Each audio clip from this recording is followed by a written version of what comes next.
This is a part three of the prophecy updates as of February the 19th, 2025 on this Wednesday afternoon. And I'm going to go to some more prophecy updates, to some more news articles.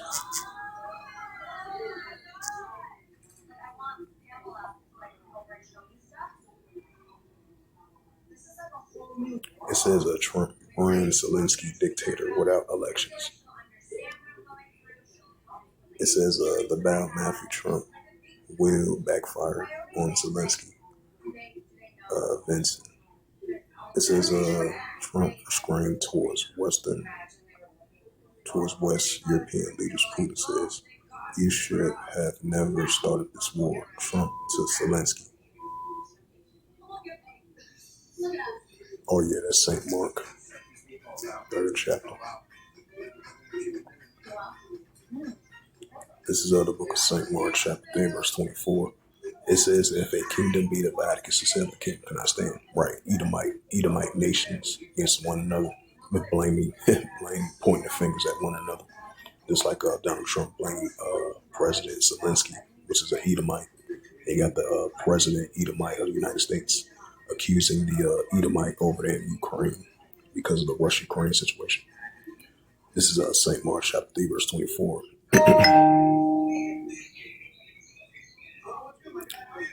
This is the book of St. Mark chapter 3, verse 24. "And if a kingdom be divided against itself, the kingdom cannot stand."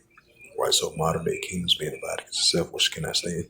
Now, even though they're trying to have peace between, the nations, but it's still gonna be great divisions. And that's what we're seeing: political wars, economical wars, geopolitical wars, trade wars, and modern day kingdoms blaming each other of certain wars, certain economics or geopolitical. I mean, you name it.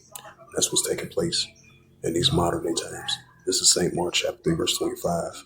"And if a house be divided against itself, the house cannot stand." Right, so modern day houses and modern day nations being divided against itself, which cannot stand. That's what we're seeing. St. Mark chapter 3, verse 26. "And if Satan rise up against himself, be divided, cannot stand, be having an end." Right, second Esdras 9, verse 5. Revelations 12, verse 12. And that's what we're seeing. Second Esdras 13, verse 31, and Isaiah 19, verse 2.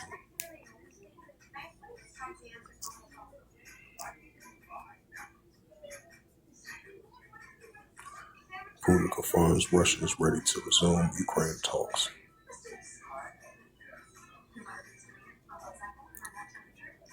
And this is a news article. As we've been seeing, rising tensions that have been heating up throughout the years, and as of recently as well too. Especially the economical wars, trade wars, chip wars between China and the United States. But as of lately, economic wars. Because I would say last month, Trump administration signed that executive order to use economic tariffs, 10% on China. Because of the manufactured goods and stuff like that, which is made from China. And then I believe China has used a countermeasures against them as well too. So these are trade wars. These trade wars and economic wars is definitely going to heat up between China and the United States. Even if they had some type of negotiation talks to de-escalate the trade wars and the nuclear wars, but it's only going to continue to increase. And just like it says in the book of Matthew 24, verse 6, "And you should hear of wars and rumors of wars." We're going to be continuing hearing that increasing. I just want to add an additional side note to that. And this is a news article from the RT.com as of February 19, 2025, and it reads, it says, "Avoid poking the dragon, Trump Jr. on China. The U.S. should prioritize its military focus on China while maintaining diplomatic efforts to avoid war," the president's son says. Donald Trump says a call for the U.S. to strengthen its military focus on China. It says balance power while avoiding poking the dragon in the eye. It says the U.S. President's son published an article on Tuesday whether he should support his father's pick for Under Secretary of Defense for Policies China hawk Ellsberg's Colby. whose confirmation hearing has yet to be scheduled in the Senate. Cobley served as the Pentagon during Trump's first term. His focus on military deterrence in Asia has sparked both support and criticism. While some Republicans back his nomination, others oppose his push to scale back involvement in the Middle East in favor of countering Beijing. It says in this article, Trump Jr. highlights Colby's view that China is uniquely powerful. That's why we seeing the alliance between China, Russia, Iran, and North Korea against the Western countries that have been increasing. It says that the U.S. main focus is military, which he claims the depleted after Joe Biden's intentional infringement, furthering on the Asia's power. But at the same time, he noted he supports my father and his openness in negotiation with Chinese President Xi Jinping, avoiding poking the dragon in the eye unnecessarily. It says he further stressed that the American people would benefit most from a balance of power with China that avoids war. Last week, never newly appointed Pentagon Chief Pete Hegseth declared that China was America's top defense priority in the light of a stark strategic reality. Speaking Brussels at the gathering of the Ukraine's backers, he described Beijing as a peer competitor with both the capability and the intent to threaten the U.S. interests in the Indo-Pacific.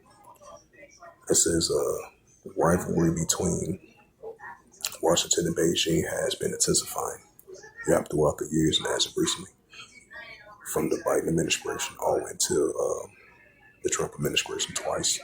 It says in both nations expanding their militaries and economic reacts in the region. The U.S. has repeatedly warned of China's growth in military power and ambition, framing them as a direct challenge. The U.S. Secretary of State Marco Rubio has also stated that countering China will be a center to U.S. foreign policies during President Trump's second term. He accused the Chinese Communist Party of lying, cheating, and hacking and stealing its ways to global superpower status of our expense. Rubio has also criticized the past U.S. policies that shift key supply chains to China, warning that American manufacturers have been left vulnerable. He has called for a stronger measure to curb Beijing's influence in the Indo-Pacific and beyond. It says Beijing has strongly rejected these accusations, arguing that the U.S. is the primary destabilizing force in the region. The Chinese defense minister has condemned Washington's military buildup in the Indo-Pacific, claiming that it is part of a broader strategy to contain China and amplify China's threat to narrative. China has also condemned U.S. military ties with Taiwan, maintaining that the self-governed island is an alienable part of the country's under the One China policy principle. Beijing has denounced Washington's arms sales to Taipei, accusing the U.S. of fueling tensions. Right, so we're definitely going to be seeing economic wars and definitely nuclear wars between China and the United States. What's been for a very long time and still to this day. But as of right now, it's going to be trade wars and economic wars between China and the United States, especially manufacturers and technology chips as well too.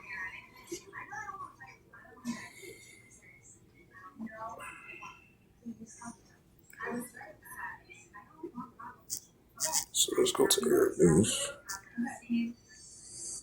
Matter of fact, I'm just going to close. Matter of fact, I'm just going ahead and close it out with that. So with that, hopefully this sit down lesson was edifying for part 1 and part 2 and part 3 of the prophecy updates as of February 19th, 2025 on this Wednesday afternoon. So with that, hopefully this was edifying like I mentioned before. So with that, I'd like to give all praises and glory and honor to Yahweh, Bahashem, Yahweh Shai, Bahashem, Akakadash, and the Heavenly Father. True name is Yahweh, and His only begotten Son, Bahashem, in the name of Hamashiach Abishai. Those are their true names in the ancient Paleo Hebrew. Washwan Gadash tongue. I say Barak Thumb to the elders and apostles while I get my Akwaf. Until next time, I will say Shalom.